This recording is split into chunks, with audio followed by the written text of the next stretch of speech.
So Shivali, what happened after your concert in Holland? So I guess the concert was actually a really special time, especially afterwards, because I didn't go with many expectations of what the audience would feel or how they would like it or how they would accept me, but I found them so accepting, so loving, and so genuine that I actually, I think I got a lot out of it mentally.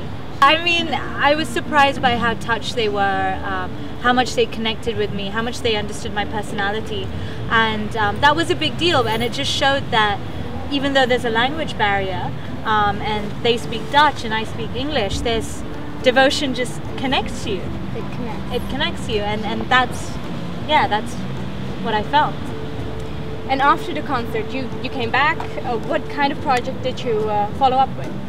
So ever since I've come back, I've actually stepped outside of the traditional devotional scene, which is what everybody knows me to be doing, and I decided to do a track in English, so an English devotional track, which should be coming out in the next month or so.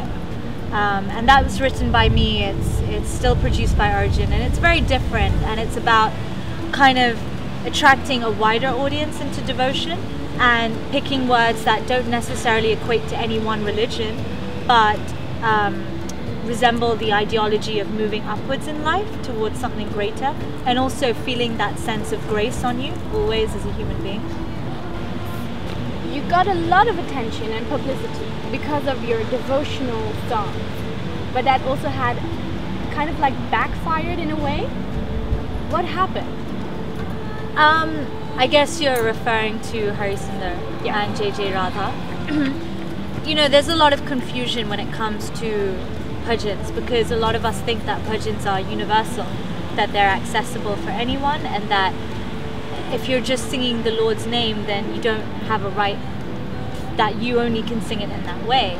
I obviously didn't know that JJ Radharamana and Hari Sundar strictly belong to the Art of Living organization, which is an organization I've been part of for a very, very long time.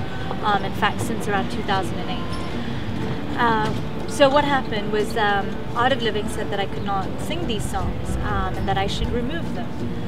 And that was very difficult for me, because these are songs that obviously had become very popular. I know that Hari Sundar was very popular in Holland. Yeah, in Holland it was very popular. Even JJ Radha is one of the most popular tracks on my album, and I felt that when I'm singing it out of love and I'm singing it out of devotion, and all I'm doing is getting more people to praise the Lord, why is it that an organization that I considered myself part of telling me that I don't have the right to sing it? So I did try asking for permission. Then I went round the route and I said, okay, you know, what would you like so that I can have this? And they didn't respond.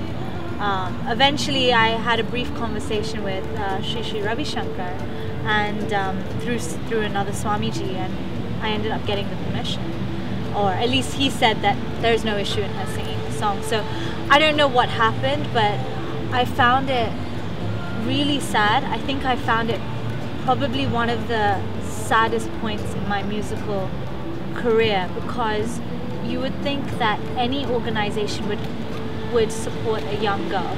And fine, if she's taken a song, that a bhajan that she's just heard in a satsang, and you know that she's unaware, because I was unaware that it was strictly owned by them. I just thought it's something I've heard in a satsang, I'll sing it, I'll say I learnt it from Art of Living, and that's fine.